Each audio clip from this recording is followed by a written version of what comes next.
Friends, क्या हाल है आपका।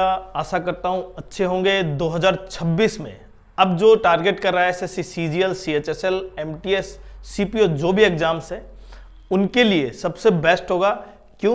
क्योंकि 2025 के जो भी एग्जाम हुए हैं एसएससी ने जो लिए हैं उन सभी क्वेश्चनों का हम लगातार वीडियो लेके आएंगे और साथ साथ टॉपिक वाइज भी वीडियो होगा। लेकिन पहले 2026 के कंप्लीट जो बच्चे कहीं ना कहीं टारगेट है उनके लिए बहुत इंपॉर्टेंट हो जाता है, जो खासकर नए बच्चे हैं और जो कहीं ना कहीं एक्सपीरियंस है, उनको पास कहीं ना कहीं किसी और कारणवश की वजह से वो पेपर क्वालिफाई नहीं कर पाए, उनके लिए भी। तो सबसे पहले देखते हैं कि पहला question, what is the slope of the line. इस लाइन का स्लोप क्या होगा।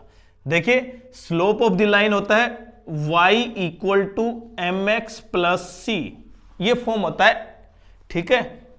और मुझे इसको इसमें कन्वर्ट करना है, तो क्या लिखेंगे, 3y equal to 6 minus 2x, मतलब 3y equal to minus 2x plus 6।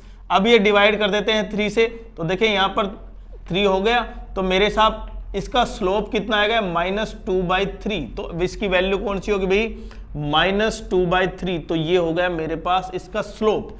अगर यही क्वेश्चन इंटरसेप्ट में पहुंचा जाता कि x का इंटरसेप्टर या y एक्सिस का इंटरसेप्टर, तो कैसे निकालते आप इसको, 2x plus 3y equal to 6, जहां पर जो कांस्टेंट टर्म है उसी से डिवाइड कर देंगे पूरे इक्वेशन को, तो ये हो जाएगा 3 2 जा और 2 3 जा, मतलब x/3 plus y/2 equal to 1। तो x का इंटरसेप्टर कितना हो गया, 3, और y का इंटरसेप्टर कितना हो गया, 2। तो इसको मैं इस तरह से समझा सकता हूं आपको, ये हो गया x का और ये y का, तो x का 3 और y का 2। अगर मुझे एरिया ऑफ ट्राइंगल भी निकालना हो तो मैं डायरेक्ट निकाल सकता हूं, 1/2 इंटू 3 इंटू 2, मतलब 3 यूनिट। क्लियर? तो ये था हमारे पास क्वेश्चन। नेक्स्ट देखते हैं। क्वेश्चन क्या है कि sin x और cos x इक्वल टू दे रखा है 5/4 और हमें निकालना है sin 2x। अब देखिए sin 2x क्या होता है, फॉर्मूला 2 sin x और cos x, मतलब जहां पर एंगल डबल था अब ये एंगल हो गया भाई सिंगल।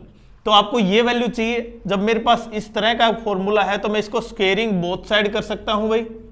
तो ये वैल्यू हो जाएगी sin square x plus cos square x plus 2 sin x और cos x इक्वल टू 5 का 25/16। ये वैल्यू 1 के बराबर हो जाएगी, उधर जाएगा तो -1 हो जाएगा, मतलब 25 माइनस 16/16। तो 25 में से 16 गए तो भाई 9/16। तो मेरे पास इस वैल्यू क्या आ गई भाई, इसकी 9/16। तो मेरा आंसर क्या होगा, 9/16। तो जब भी क्वेश्चन आएगा उससे संबंधित रिलेटेड जो भी फॉर्मूला होगा वो मैं सारे के सारे पुट कर दूंगा। उसके अलावा अगर यहां पर ये कोस की वैल्यू पूछता, cos 2x, उसको लिख सकता हूं मैं 1 माइनस 2 sin स्क्वेयर x, या फिर इसका 2 cos स्क्वेयर x माइनस 1, या फिर cos square x minus sin square x। तो ये आपको ये भी फॉर्मूले ध्यान से समझने हैं कि जब cos 2x का फॉर्मूला सिंगल डबल एंगल में हो तो उसको सिंगल एंगल में किस तरह कन्वर्ट करना है। नेक्स्ट देखते हैं आप।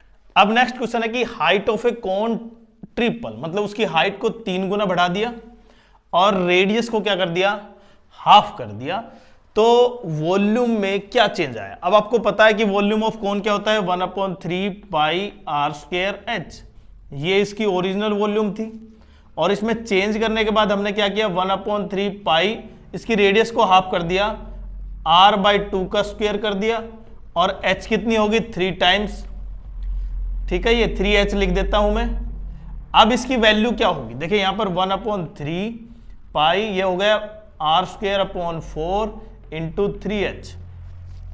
अब आप सिंपल सी एक चीज समझें कि मुझे ये कैंसिल कर देना है कि आ गए पाई r²h/4, और जबकि यहां पे था पाई r²h/3, मतलब वैल्यू कितनी चेंज हुई, यहां पर आप देख सकते हैं इसकी वैल्यू चेंज ये हो गई। मतलब मैं इसको क्या लिख दूं, आप इसको लिख सकते हैं 3/4, तो 3/4 हो गई ना उसकी वैल्यू। तो 3/4 कौन सी है, ये रहा मेरा आंसर।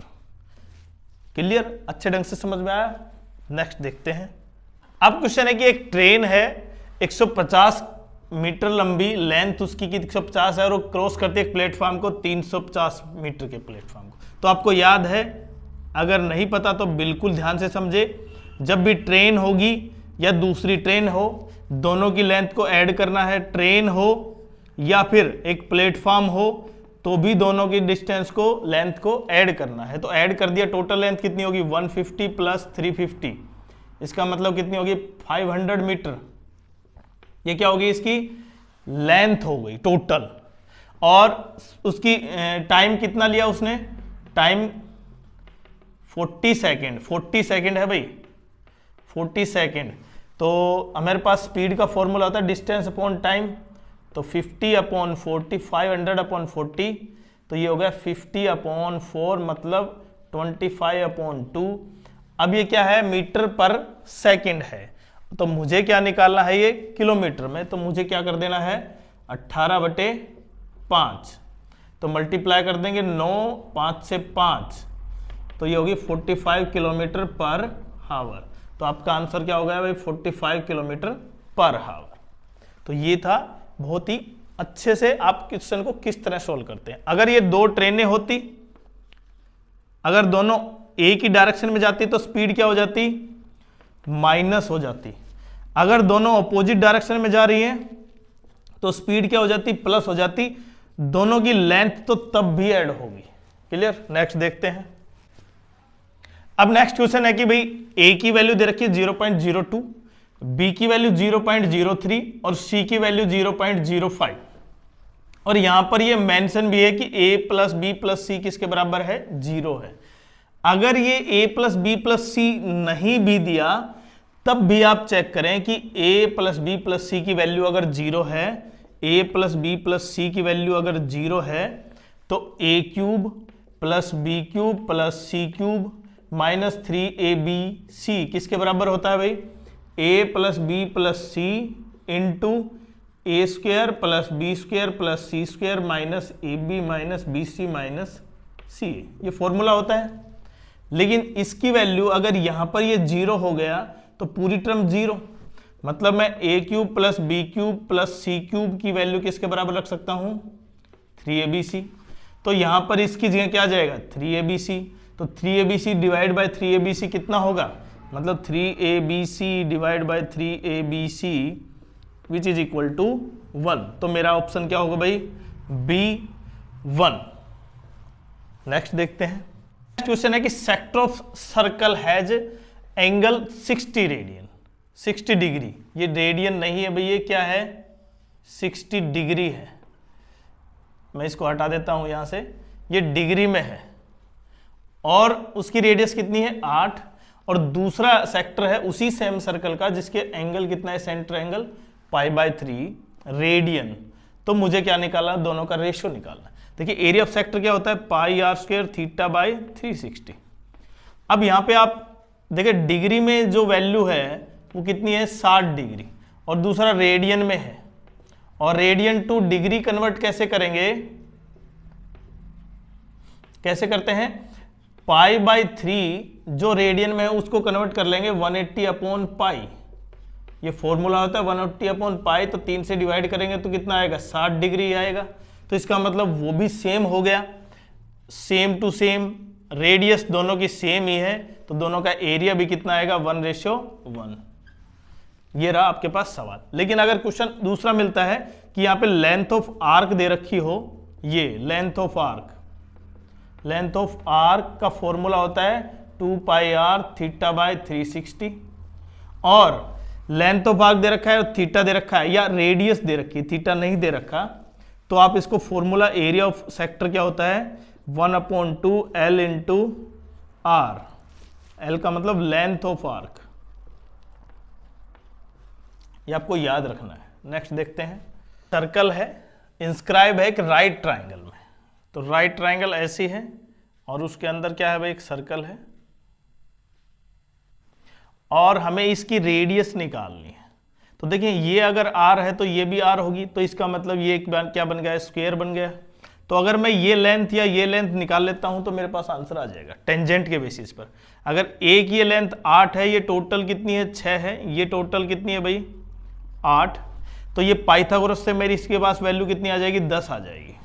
ठीक है, अब ध्यान से समझना है आपको, अगर मैं इसको x मान लेता हूं रेडियस को, मतलब ये लेंथ x हो गई, तो देखें ये कितनी बच गई 8 माइनस एक्स, क्योंकि टेंजेंट इक्वल होते हैं तो इसकी लेंथ भी कितनी होगी 8 माइनस एक्स, और इस टोटल की लेंथ कितनी है 10, तो 10 में से ये माइनस करेंगे तो ये कितना आएगा, ये कितना आ जाएगा मेरे पास 10 माइनस 8 माइनस माइनस प्लस का, इसका मतलब मेरे पास 2 प्लस एक्स होगी इसकी लेंथ, और ये अगर 2 प्लस एक्स है तो ये भी 2 प्लस एक्स, और ये अगर x है तो ये भी x, तो x प्लस 2 प्लस एक्स किसके बराबर होगी टोटल लेंथ, ये 6। तो आप ये समझ सकते हैं, यहां पर देखें 2x इक्वल टू 4 और x की वैल्यू कितनी होगी भाई 2। तो मेरे पास इसका ऑप्शन, शायद ऑप्शन हमने भाई गलत लिख दिया, शायद इसका ऑप्शन नहीं है इनमें, इसीलिए ये गलत लिख दिया शायद। तो इसका आंसर क्या होगा 2। मैं वेरीफाई कर लेता हूं, हो सकता है गलत लिख दिया हमने। x 8 माइनस एक्स, ये भी 8 माइनस एक्स, 10 2 माइनस प्लस हो गया 2 प्लस एक्स, 2 प्लस एक्स और x, नहीं इसका आंसर मतलब एग्जैक्ट क्या होगा भाई 2 ही आंसर होगा इसका, 2 सेंटीमीटर उसकी रेडियस, और इसका एरिया पूछा जाता तो पाई आर स्क्वायर लिख लेते हम डायरेक्ट इसका आंसर। क्लियर। अब नेक्स्ट क्वेश्चन है कि Ram offer buy 3 get 1 free.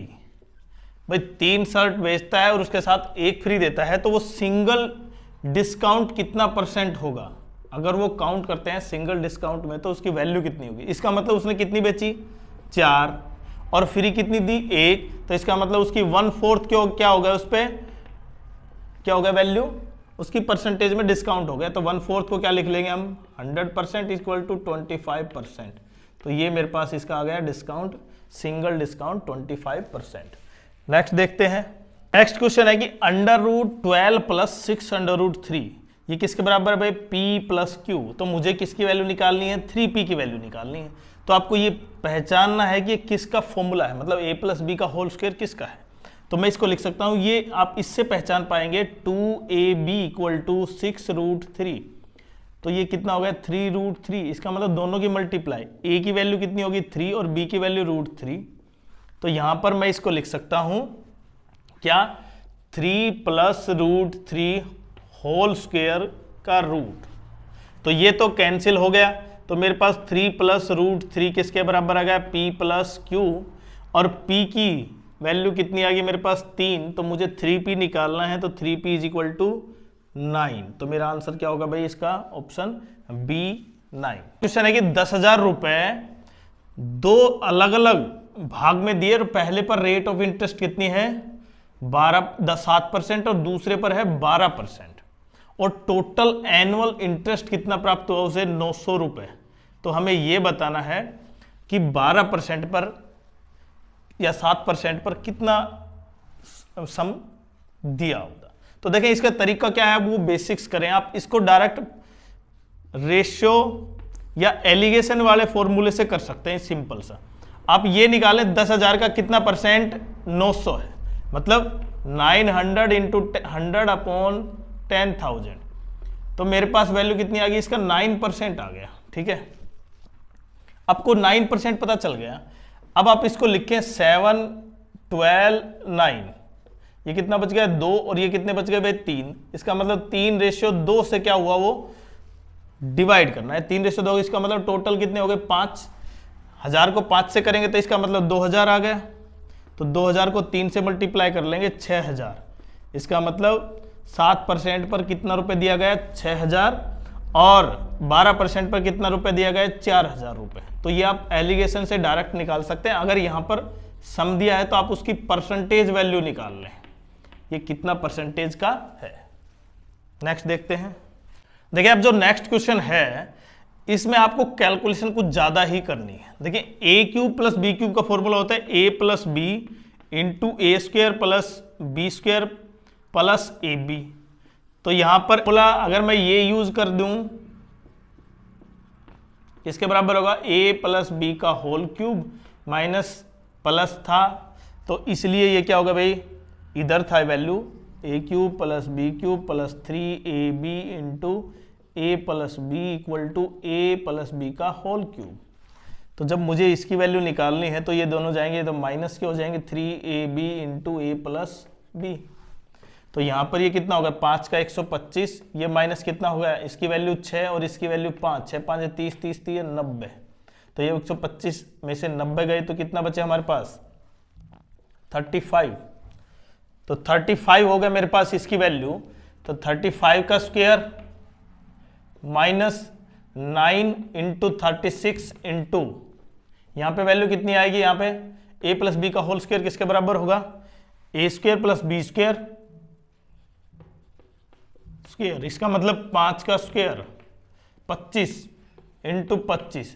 तो ये वैल्यू क्या होगी भाई, यहां पर देख सकते हैं 35 का स्क्वायर और 36 और 9 और 25, 25 9 की 225 इंटू 36 माइनस का 35 इंटू 35। अब इसका आंसर क्या है आप जरूर ऑप्शन से बताएं, क्या नेगेटिव आएगा पॉजिटिव आएगा, वैल्यू क्या आएगी, जरूर कमेंट्स जरूर करें कि इसका आंसर क्या आया।